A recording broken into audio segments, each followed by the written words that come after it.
Hi there, I'm David Hunt, owner of GameMasters Guild, and today I'm going to take a look at a new Dungeons & Dragons miniature set called SnowBound. So let's crack this baby open and see what I got.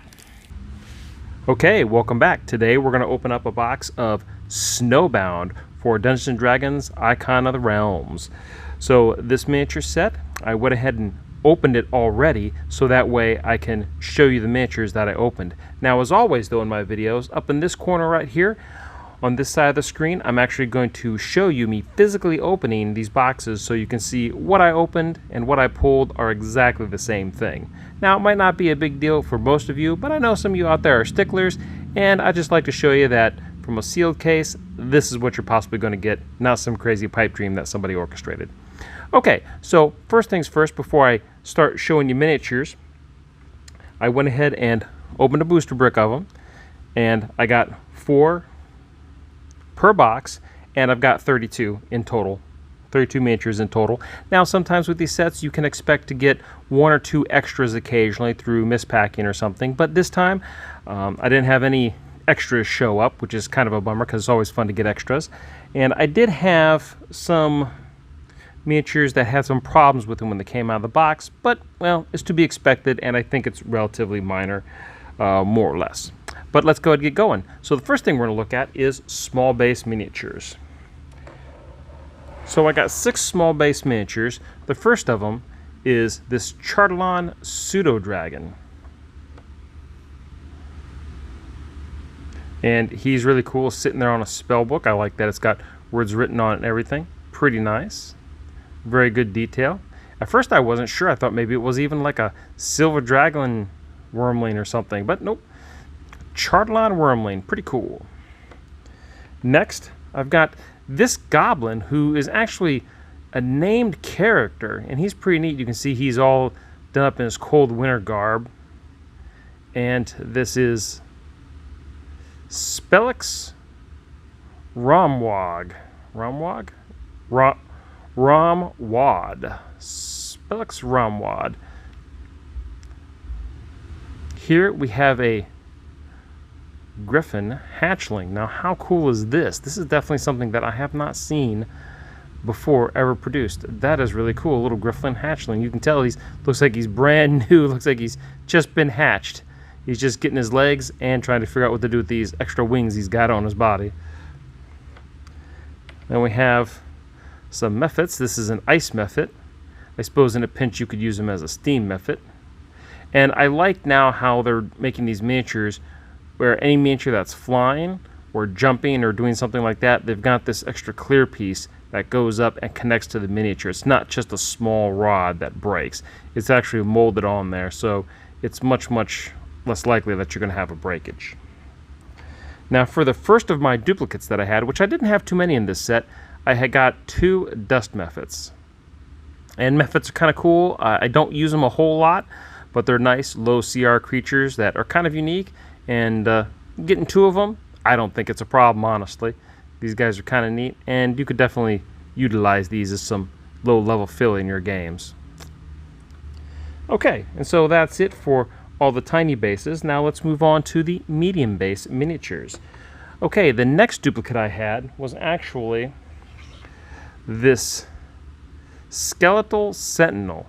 Now, usually I'm not too worried about having duplicates of undead because, well, quite frankly, I can always use more undead. The only problem is when they're doing the limbo. So apparently these 2 skeletal sentinels, they show up at a party and one of them does the limbo. So I don't know if I could actually work this idea into one of my games or not. There is a way to either heat them in water or use a lighter or a heat gun to bend this guy back up. Hold them, let him cool, and he'll stand right back up again. And maybe with just a little creative bending, it might not be too bad. But generally, again, pretty cool miniature. Kind of really honestly a minor problem, the bending. I don't think it's that bad. But they're pretty cool looking. Definitely different. Not quite, kind of a little long on the face though. Not very, the skull's not very well defined, but maybe it's the type of skeleton he is potentially. So maybe there's something that I'm missing. But anyways, super cool. Now something I didn't expect in this set is a fish guy. Look at this guy. he's pretty cool. He's actually borderline cute, if I do say so myself. And this is a Lokatha, if I'm saying that right. And he's got a trusty short spear right there, and he works in really well with all the other amphibious miniatures I have, including these two that I pulled from this set, BULLYWOGS. So I got a BULLYWOG Royal right here, which that was cool to find in this set. And then this is just a regular BULLYWOG right here. Again, cool action pose. He's actually jumping. And it's always nice to get, even though you've got, let's say you might have a dozen BULLYWOGs, it's always nice to get different varieties because it's easier to tell them apart during combat. And this is one of the last things I thought I'd find in a set called SnowBound. But the sculpts are pretty cool, definitely different. I like them. And they go really good with this little guy too. Now, another one we had, here we got a classic Gargoyle, sculpt being right out of the monster manual. Super cool, very nice, I like it. Just that very classic Gargoyle look. And again, I love all these clear bases they're starting to put on stuff. Makes it sometimes a little hard to read what it is. But generally speaking, I really like the bases. Ooh, and I hear something. Fang of Yino. Oh, man, I said it earlier right before I started filming, and now I'm not sure how to say it. Null Fang of Yinao. That's what I'm going to call it. So pretty cool. Look at how vicious he is. In a pinch, you could use him as a straight-up werewolf instead of a gnoll. But look at this guy. He is ready to tear somebody apart because he's already tore somebody apart. And he's coming for you. Yeah, he's nice. So this next guy right here is a very nice classic fighter pose. Very good. Not too bad of a sculpt. Got a crossbow on him. Crossbow, nice trusty two-handed sword. And he is a Demos Magen. Now, I'm not too familiar with the Magen, and there's a couple more coming up here in a minute that I'm going to show you. But pretty good sculpt. Kind of got a little backwards lean. I think it's not meant to be like that. I think it's just because, well, the plastic leans. Okay. Really nice sculpt of a Dryad. Very nice. A lot of detail. There's a Dryad in a previous set where her legs were together, and honestly she almost looked like just a tree, which I know they probably kind of should look like a tree, but well, this is a much better sculpt than the old Dryads they used to have. Very cool. So here's a couple more of the Magen. This is a Hypnos Magen, so that kind of tells you about kind of what he's about and what he does. And also, just as a miniature goes, he's just kind of a nice filler piece if you need some more people in town. You could just sprinkle them around there. If you need a cool priest or a monk, something like that, he'd fit the bill just fine. Now here, this one is a Galvin Magen, and you see he's got a cool floating pose, and he's sporting some magic energy, like he's getting ready to cast something, and even his eyes kind of got an odd look. It's very what's his name from Watchmen? It's very cool. The big blue guy. Oh man, someone pull my nerd card. I can't even think of that guy's name. I am totally blanking right now. Okay, well maybe I'll think of it later. But super cool. Dr. Manhattan. Look at that. Dr. Manhattan. I figured it out. Whew, I get my nerd card back. But it probably took me way too long to do that. All right, so super cool. Looks like he's ready for combat. Plus also too, man, if you were like a Genasi, these guys could double as a water Genasi or maybe even air Genasi. I'd say water Genasi if you really wanted to. So you could totally double these guys up for water Genasi. I mean, why not, right? Cambion. Not too long ago, we had Cambion in a previous set. Looks pretty good. Pose is more relaxed, just kind of standing there hanging out. This next guy, what a weird thing. I don't ever remember seeing this thing. This thing is a... Man, there you go. Durgaloth. Look at that thing. Some weird, crazy, three-legged insect thing. I don't even know what this is. I don't know where it fits. Especially in a set called SnowBound. But this thing is wicked cool. This is like made out of nightmare fuel right here. This is nightmare fuel. This is nuts.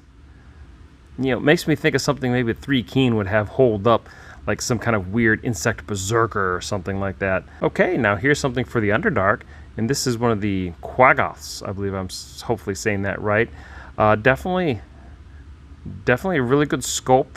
I don't know if I like the green on the head like that. I don't know, that seems kind of weird that it's so green like that, but a little quick touch up with some acrylic would make them look pretty good. But overall, you know, I actually really don't mind, because it's not like he's supposed to match. He's a monster, so if he's got a green head, he's got a green head.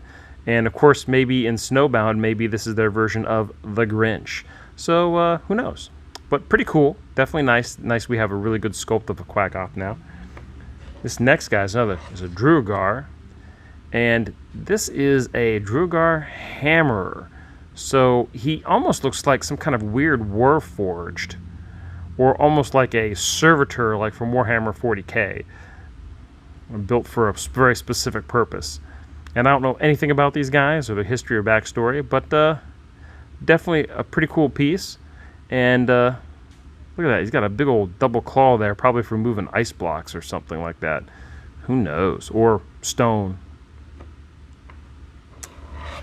Now here's something I don't get to see enough of. Myconids. Man, these guys are cool. Look how colorful he is. And actually, I think the paint job on him does him some justice. However, you could take a little bit of acrylic and touch him up and make him look even better. Although I do like how the color goes from yellow to kind of an orange reddish there. But you could definitely touch him up. And if I keep this guy, I just might do that. He's pretty nice looking though. Now this next guy is pretty cool looking. Is a Cold Light Walker. Look at that guy. Ooh, he's got kind of like the creepy zombie hand thing going on there. Now, in a pinch, you could use this as a rogue, a hobo, a bandit. You could definitely use this guy for a number of things. And honestly, some players might think he's cool enough to use it for their own miniature. Pretty cool. Now here's something. I love oozes. Oh my gosh, I love it every time they put out an ooze. And he looks pretty black with a little hint of gray. And sure enough, he is a psychic gray ooze. And man, I really like how they did this sculpt. This thing is amazing. Just when you thought they couldn't do a better ooze, they do one. Man, they knocked it out of the park with this one. This is cool. And on a medium base, no less. Look at the little streaks and everything. Man, this is awesome. That's great. Okay, so let's move on to now the large base minis, and then after that we'll wrap up with the huge minis. Now, my large base minis, the first one, I actually had to look up just to make sure that this wasn't a misprint, because this right here is a spitting mimic. It looks like a roper, doesn't it? But nope, it's called a spitting mimic. So I have never heard of such a thing before. And you know, you can be really creative with mimics, and you wouldn't put it past myself to have a mimic kind of trick the party and look like a roper, act like a roper. But this thing, I mean, this really looks like this is like a hardcore roper to me, but he's not. He's a spitting mimic. And this is exactly what he is. Now, I don't know, maybe down the road we'll find out he's supposed to be a roper. But of course, remember, ropers have 4 tentacles. This one only has 2.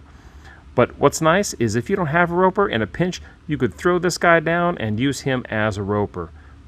And look at how creepy that thing is. This is one of the more subtly creepy miniatures I think I've seen in a while. And now, an axe beak. Man, I tell you, I don't think they make enough of these things. And he's not too bad looking. He's pretty cool, and he's all decked out for travel, which is nice. But I definitely like this. I might actually, man, I'm almost tempted to get some more of these guys. These are cool. This would be neat to have one for each member of the party. That's pretty cool. Now, the next one we have coming up is another Golem. And this one is Snow Golem. Of course he is. Snow Golem. Check that out. It looks a little weird, though. It kind of looks like sort of a melty marshmallow throwing a rock. I think they could have maybe colored some of it differently somehow. But sculpt's not too bad. Definitely different than anything I've seen. But definitely a cool addition to the Golem family. Now that we got a Snow Golem. That's cool. Okay, next. Polar bear. Man, I love just having regular animals, especially in a dynamic pose like this. It just adds more flavor to the game, and it looks terrifying, quite frankly. And polar bears are supposed to be pretty, can potentially be vicious. Well, any animal you come across in the wilderness has potential to seriously mess you up. And man, I tell you, this polar bear, he is ready to do battle with anything that comes by. Plus, also too, if you're a druid, this is one of the things you can shape change into. What an awesome piece to have to shape change into. Okay, the next miniature I have, and so far no duplicates. I've only had 2 duplicates in the entire set, which is very nice. Now, I got this giant, this Formian, which is pretty cool. It's kind of a weird pose. For starters, his foot broke away from the base, but it looks like his foot has a peg that came out, so we can just line it back up, re-glue it, and I'll probably be okay. There it goes. Oh yeah, I went in just fine. So that's actually, I guess that wasn't as disastrous as I thought it was going to be. But, man, I don't know. We've had Formians before, and his pose, I see how he's holding the club. I don't know if it's supposed to be in his hand. I think it's supposed to just be resting on his shoulder, but I don't know. I kind of wish they hadn't put a Formian in here. This is kind of weak, honestly, because they've had them before, especially during the Giants.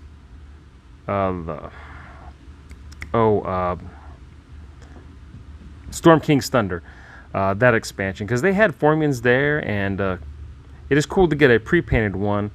And I'm sure there's someone out there who digs the Formian and uses them. I don't use them too much. I'm just kind of bummed it's a giant even though we already had a giant set that came out with them in there.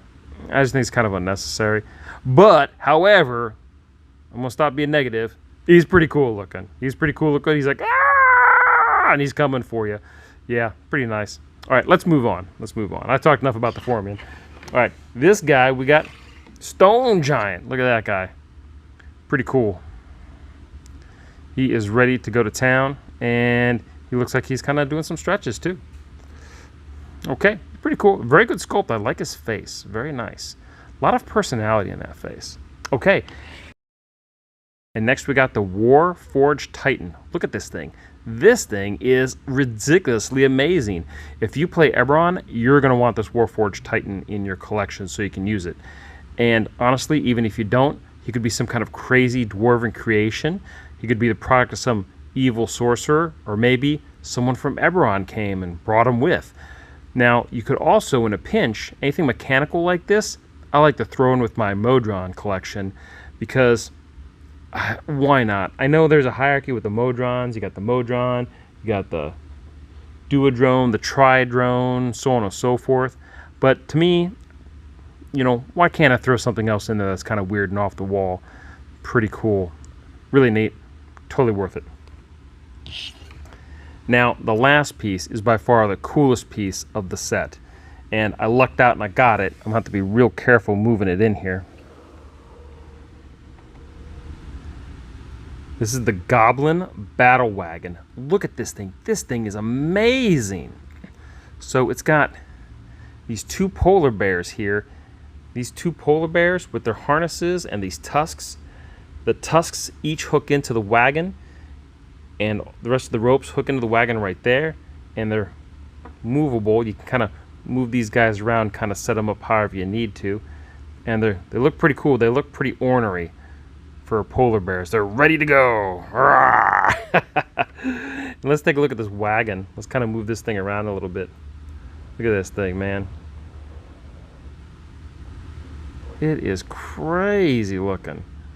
And I did kind of pull on it a little bit, and it doesn't look like it comes apart or anything like that. Doesn't seem to be any real crazy moving parts on it.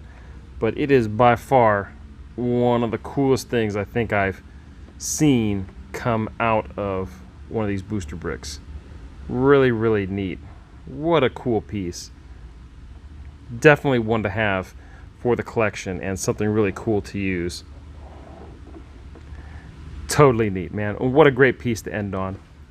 Well, I gotta tell you, I enjoyed opening SnowBound and found some really cool stuff in it, and I hope you enjoyed the video. Thanks for watching. Alright, so I hope you enjoyed my opening of Dungeons & Dragons' newest miniature line, SnowBound. I hope you saw some really cool stuff in there that you want. I know I certainly did, and that Goblin Battle Wagon, right on, man, right on. That's cool.